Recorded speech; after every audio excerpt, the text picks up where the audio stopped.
อืมมียังบาดนี่กินน้ำฮอน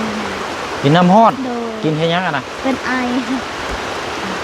อ๋อแก้ไอนี่บ่เดี๋ยวเบิ่งหะเบิ่งแน่เอาใส่คือบ่มีหยังใส่นี่มีแล้วนี่เอายังล่ะยากันยุงเอาไว้ให้ใส่ขอบใจอันน่ะทาให้ลูกเด้อดูเวลาลูกจะนอนนั่นทานี่ระวังเอาไว้สูงๆได้ลูกสิกินเด้อเวลาลงน่ะพอแห้งแล้วนี่บ่ปากบ่เว้าเนาะสิเว้าไปน้ำหมู่แต่เก่าก็บ่ค่อยเว้าบ่โดยเออ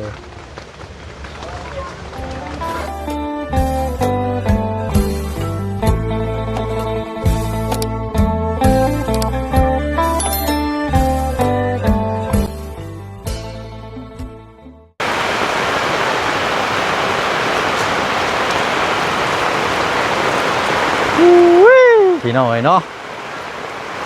แต่สิว่าแนวใด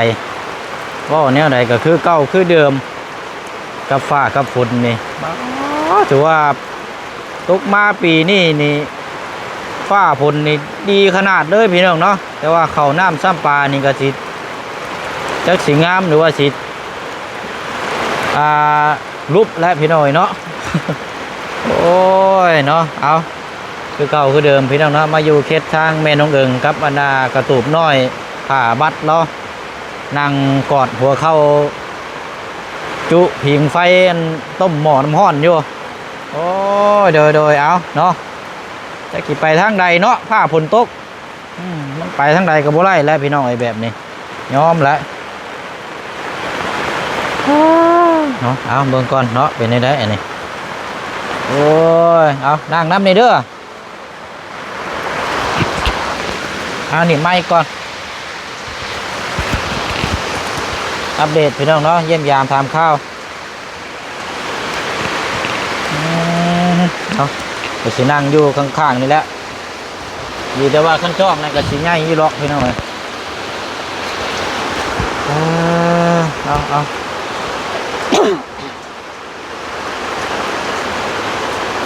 ตกคักตกแน่ดีๆเนาะฝนนี่ก็ได้มียังบาดนี่กินน้ำฮอนกินน้ำฮ้อนกินเฮ็ดยังอะนะเป็นไออ๋อแก้ไอนี่บ่โอ้เดี๋ยวเบิ่งหะเบิ่งแน่เอาใส่คือบ่มีหยังใส่นี่มีแล้วนี่เอายังล่ะโอ้ฮ้อนใบ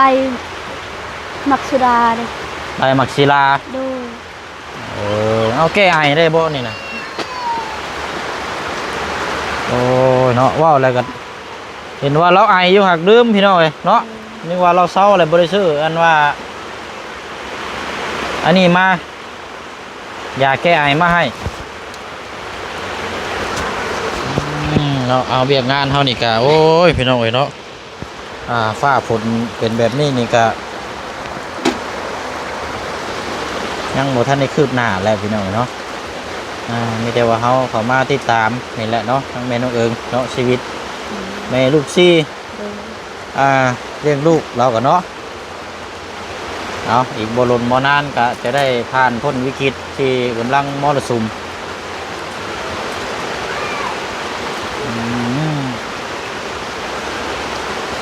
กินแล้วเขากินแล้วเรียบร้อยแล้วโอ้กินแกงทำไม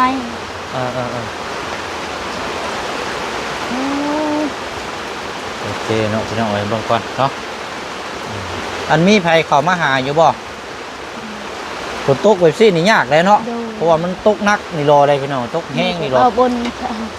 นสารวันกินน้ำต้มเนาะกันเนาะให้ลูกชายจะได้อันนั้นบ่ซื้อยังก่อนเทิงบ่ลูกเจ้าน่ะอยู่บ่ไปหากินอะไรใช้สอยู่นี่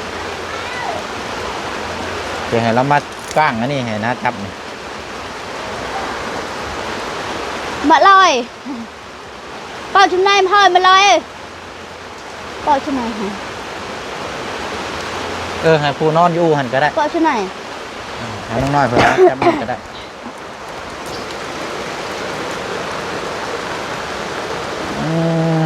เอาก่อนพี่น้องเลยเอาละมาพี่ก็ได้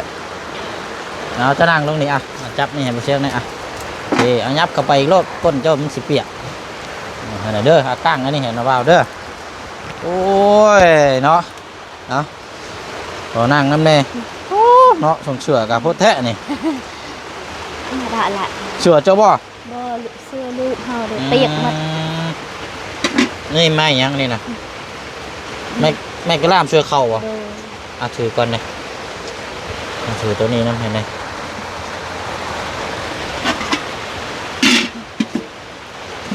เอาบ่มีแก้วบ่บ่มีจอกบ่น่ะคือเอาโอใหญ่แท้ฮะ บ่มี โอ้ยเบิ่งพี่น้อยเปื้อนแห้งอีดีเอาคันว่าบ่มายามฟ้ายามฝนนี่ก็คงสิบ่เห็นกันแล้วพี่น้องเนาะ โดย เพราะว่ามันตกเบิดมือเบิดเว้นแล้วก็จังซี่แหละพี่น้อยเนาะเราต้องแข่งกับฟ้ากับฝนเดี๋ยวเจ้าหน่อยก็ค่ำมืดแล้วก็มื้ออื่นเช้านี่ใครเนาะ โดย คันมื้ออื่นเช้านี่แม่นว่าพระเจ้าก็สิมาส่งไม้มื้ออื่น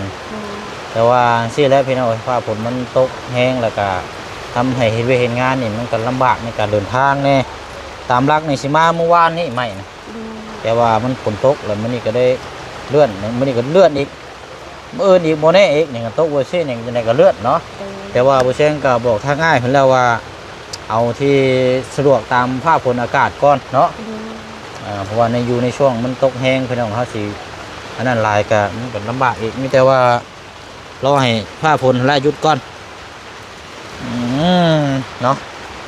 นั่งทักดีเราก็เนาะหนาวอ่ะ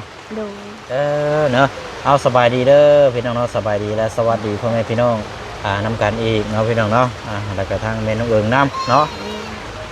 ไอเนาะเริ่มซื้อยาแก้ไอมาให้เราพี่น้องเอ้ยกันเบาเลย เบิ่งก่อนวันเวลานี่ก็แป๊บเดียวไฟฟ้ากระลับอีกแล้วมื้อนี้กับพี่น้อยบวกกับสัญญาณโทรศัพท์ก็บ่ค่อยมี ไงโอ้โห พุ่นแล้วพาไปเล่นพุ่นก่อนก็ได้ลูกเจ้าหาแล้วก็เจ้าไปเล่นพุ่นก่อนก็ได้มันอดเอาอะไรยังน้อยอยู่เนาะยังน้อยอยู่พี่น้องลูกเราก็ยังบ่ทันได้จักนี่เพิ่นว่าก็จักแต่อยากกินแหละเนาะ ไปเอาไปเลยแม่ บอกให้เราเพิ่นไปเล่นเพิ่นนะ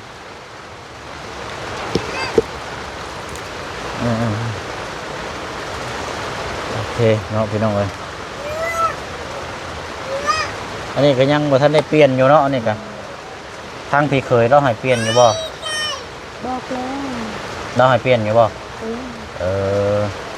มึงว่าบ่ให้ใส่นะบ่ว่าผักกระจาดซื่อ ใช้น้ำพันตะแคง เสียงคอยแท้ คนตกแห้ง ว่าหลังๆนี่ได้บ่ได้ยินได้บ่คอยบ่แม่นได้เดือดบ่เสียงนี่หูหนวกอยู่แล้วหูตึงอยู่แล้วบ่คอยซื่อนั่นโยบ่ปานใดได้พี่น้องต้องเว้าหลังๆได้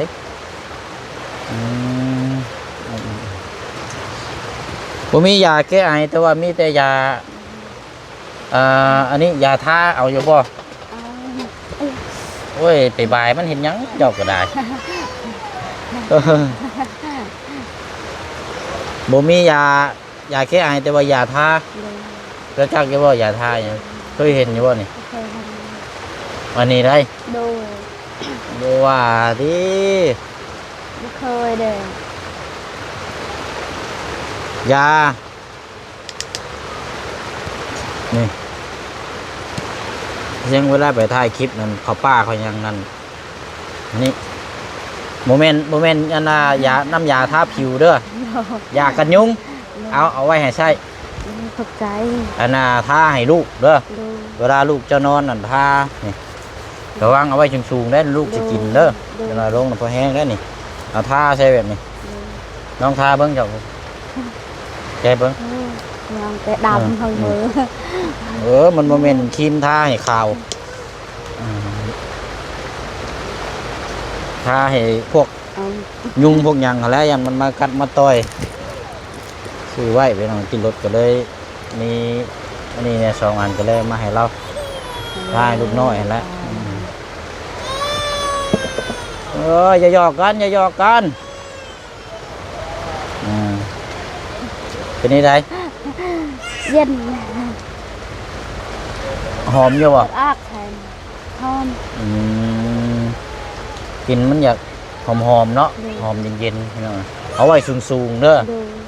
เดี๋ยวสิอันนั้นได้ยันลูกเจ้าเนี่ยเนาะเวลานอนกับทาอันนี้ใช้ให้เราเนาะใช้น้องเอิงได้ไปใช้ใช่ ông ơi ให้เรามาเอาน้องไปพุ่นนะ ông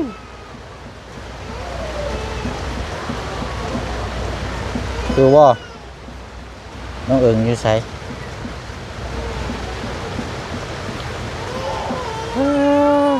mà ông ơi mà ông ê xem nè เรายืนอยู่เปรียวเราหนาวแล้วเนาะมาเอาน้องไปดินแน่ฮะ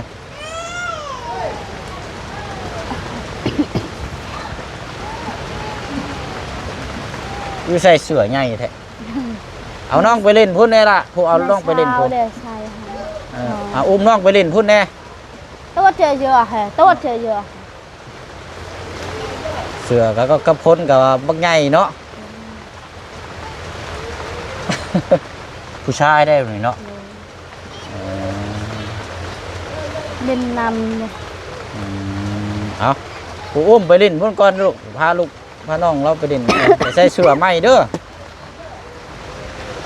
phê anh nè เออ phê anh mà ơi น้องเอิงนี่6 ปีใช่ไหมเจ้าว่านะ đôi chặt tim 6-7 ปีเนาะ đôi một tim mình แต่ว่าเราแบบคนแบบบ่ค่อยสูงเนาะคนผู้น้อยเพิ่นว่าแล้วกันน้องเอิงนี่ยังบ่ทันได้เข้าคลิปจักเทื่อได้นี่นานได้เลยนี่พี่น้อยเนาะมันสิว่ากันเรามาพี่อยู่หาบัดเอามาเอิ้นเอาเอิงมานั่ง phò chỗ này mà ơi phò chỗ này มาพี่ลูกมาพี่เข้ากล้องให้ปะลุงเบิ่งก่อนจังน้อยแต่จังอันนี้ใช้เอิ้นมาแม่ phò chỗ này mà ông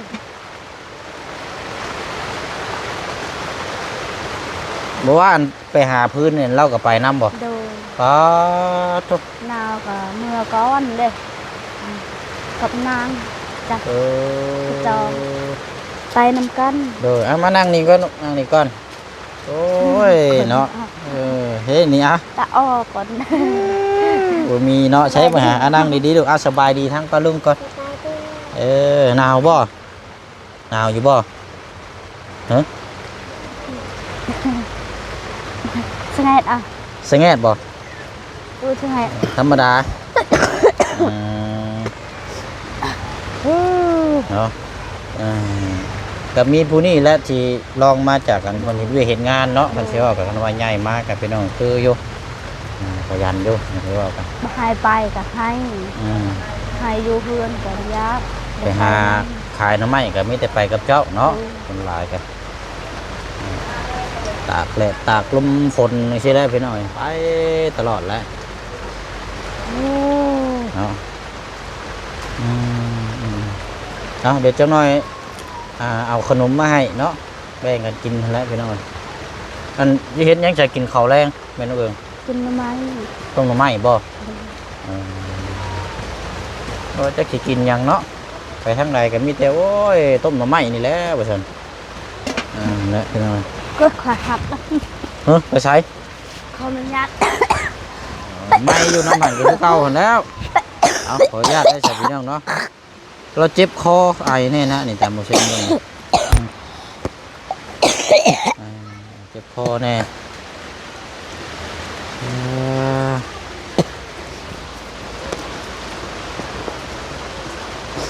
กินแล้วเขา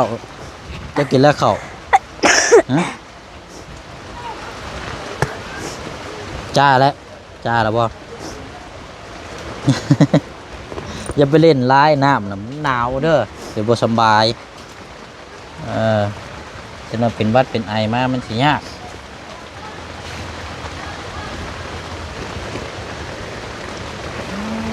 เนาะมันพุ่งเข้ามาในนี่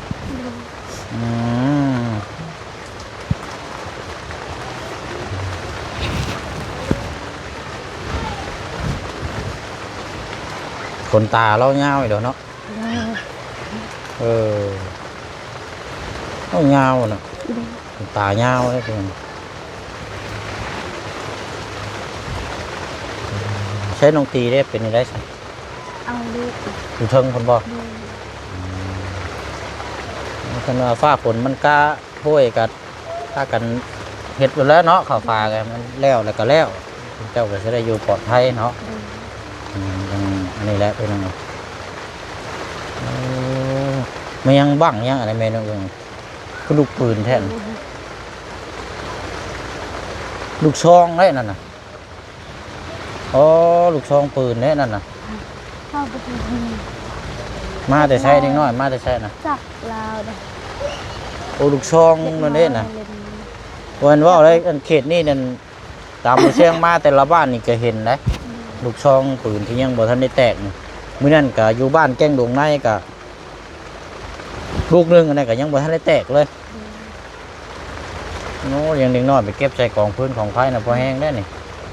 เฮายานแต่ทานมีหมดนะ แม่นบ่ทานหมด เฮาเข็ดเลย เบิ่งคือลูกซองแท้เน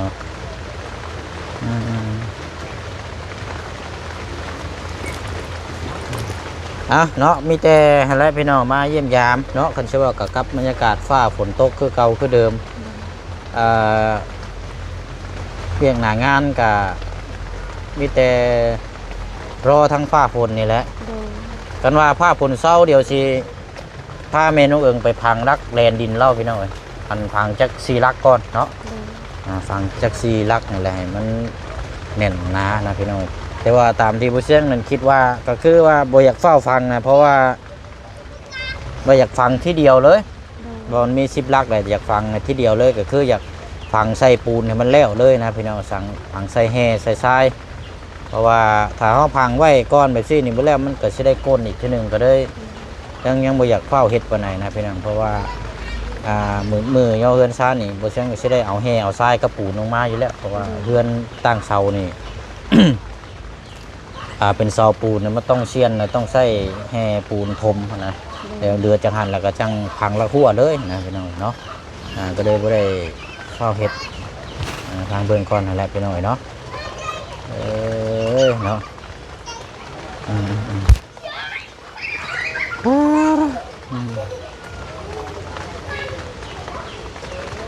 สัญญาณกับบ่ค่อยดีพี่น้องเนาะ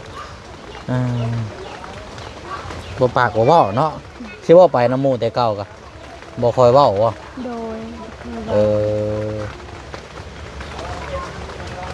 เงียบคือแม่นะนี่เนาะเงียบคือเจ้านี่บ่โดยคันถามนี่ก็คันบ่ถามก็นั่งอยู่นี่บ่บ่แห้งเลยพี่น้องเนาะโอเคเอาซะพี่น้องเบิ่งก่อนยังส่งไผโต๊ะน่ะเก็บได้เก็บได้โอเคล่ะจะลูกเอ้ยเนาะก่อนเด้อเอานั่งอยู่หันแป๊บนึงเด้อเดี๋ยวไปเช็คเอาขนมมาให้เด้อได้นะก่อนนั่งอยู่หันแล้วเอาเก็บขึ้นแน่ส่งค่ะ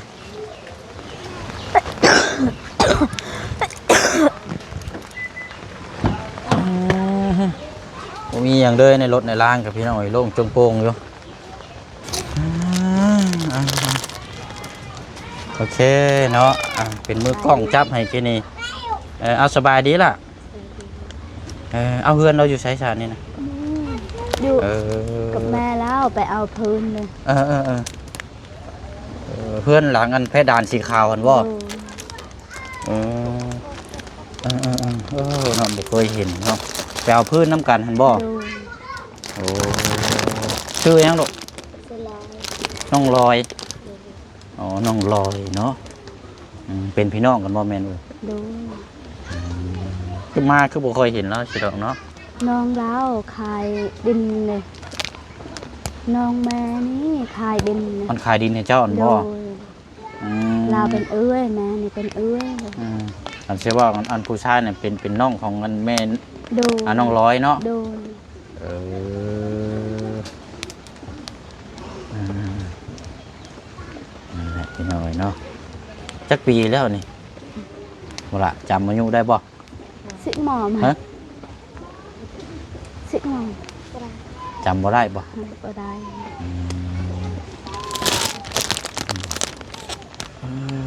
เอาเดี๋ยวแล้วพี่น้อยเอาอันนั้นเอามาเชื่องเอาขนมมาให้อาหล่าเด้อน้องลอยเอาลูกโอเคแล้วก็ทางน้องเอิงเนาะเดี๋ยวไปแบ่งกับผู้ว่าขี้ดื้อเพิ่นเด้อน้องเจ้าบ่น้องเจ้าบ่ชื่อนี่ได้ก่อนแม่นเอิงลูก สัน เจ้า ตึง สันเทิงบ่ สันตึง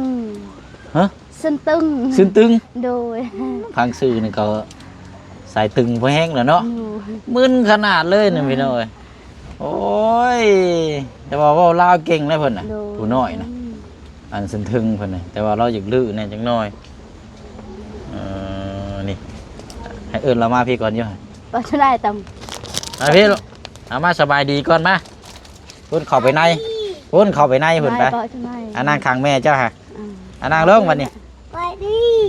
โอ้เนาะเอาไม้อยู่หาว่าไม้อยู่สบายดีไม้อยู่ ไปทำไมไปดิ เจ้าชื่อหยัง เกิดมาใหม่ตึ้ง เล่าอะไรเลยพี่น้อง ออด เจ้ากินข้าวกับหยังมื้อนี่ จ้ากับจ่อไม่จ้าเอาเลย จ้า กวัดจ้า จ้ากับหยังมื้อนี่ จ้าบังจ้าบัง ต้มหน่อไม้ แกง แกงใส่เสื้อหยังคือใส่ข้างหน้ากับหลังใส่เสื้อกัน ไปใส่เสื้อให้ ใส่เอง เนาะถือว่าลูกเรามีแต่คนขนตายาวๆเนาะป้ามันนี่ก็ขนตาปานปลูกเอาโคสันเพิ่งอย่าดื้อลายเด้อเจ้าอย่าดื้อลายเด้อก บใจ เอาเห็นอยู่ใดก้อนนี่ กบใจไปดิ โอ้แม่น กบใจกบใจ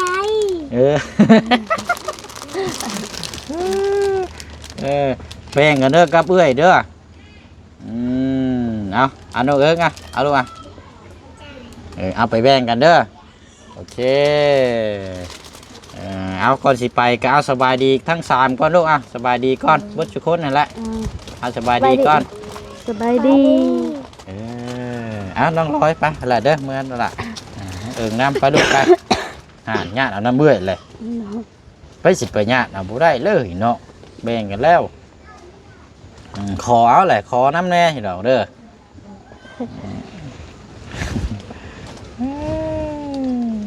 โอเค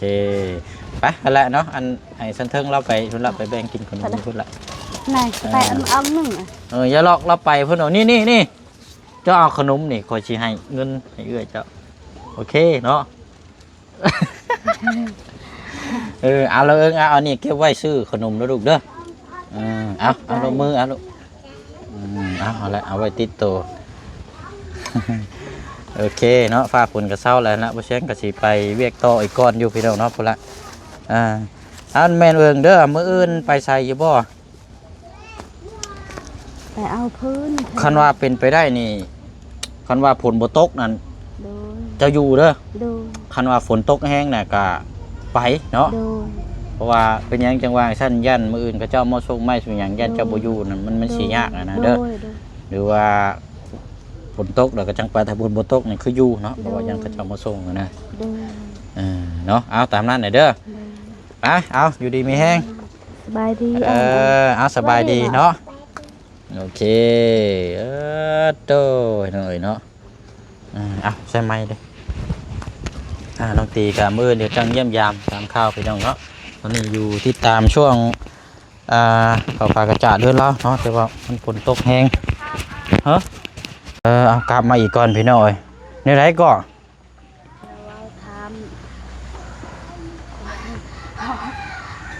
ขาดยังแบบนี้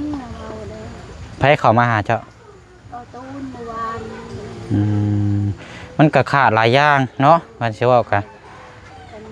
ขาดไม้ฟ้าเชื้อราขาดวงกบประตูหน้าต่างหลังคาหลายอย่างหลายแนวนั่นแหละเนาะบ่แม่นว่ามีครบบ่ได้มีครบได้แต่ว่าคือสิสร้างก่อนแล้วก็จังเฮาสมทบซอยกันเนาะให้ผู้ใหญ่เพิ่น น้องอยากทำ โดยนั่นแหละก็แจ้งบอกนํกันทุกคนหั่นแหละเด้อ โดย เพราะว่าตอนนี้นั่นงบน้ำบ่เชียงนี่มีคันว่าได้ก็มีแต่อันน่ะไม้เนาะไม้ที่สร้างมานี่แหละกับอันน่ะกับค่าสร้างจันสิว่าก็แล้วก็ยังขาดมงกบประตูหน้าต่างไม้ฟ้าเชื้อราหลังคาเนาะหลักๆเลยปัจจัยก็แม่นห้องน้ำเนาะต้องมีห้องน้ำเพราะว่ามันจังสะอาดสะอาดในเพราะเฮาอยู่กลางหมู่บ้านเนาะเอาอันไหนเนาะเอามีหยังก็แจ้งประมาณนี้เด้อ โอเคเอาเนาะไปเอาละพี่น้องเนาะมีหยังจังใดก็เดี๋ยวมาแจ้งครับฮู้นํกันอีกทีนึงเนาะพี่น้องเนาะเอาลำลาก่อนเนาะกับภาพบรรยากาศกระตูบน้อยผาบัดดอกข้างริมกกหมักเผานี่แหละพี่น้องเนาะเอาบ๊ายบายเด้อพี่น้องเด้อเนาะสบายดี